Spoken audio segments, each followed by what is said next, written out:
பார்த்துட்டு எனக்கு கமெண்ட்ஸில் கமெண்ட் பண்ணுங்கள். ஓகே வாங்க.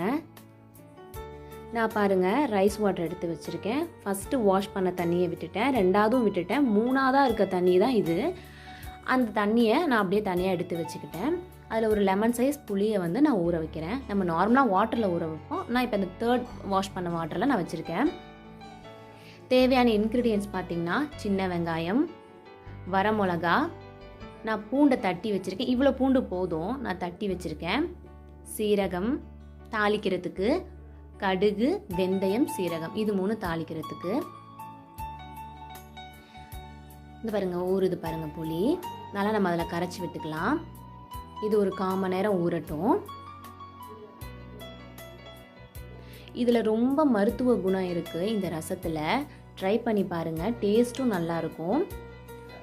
ஒரு 2 தக்காளியை எடுத்து நம்ம கரைச்சி வச்சுக்கலாம்.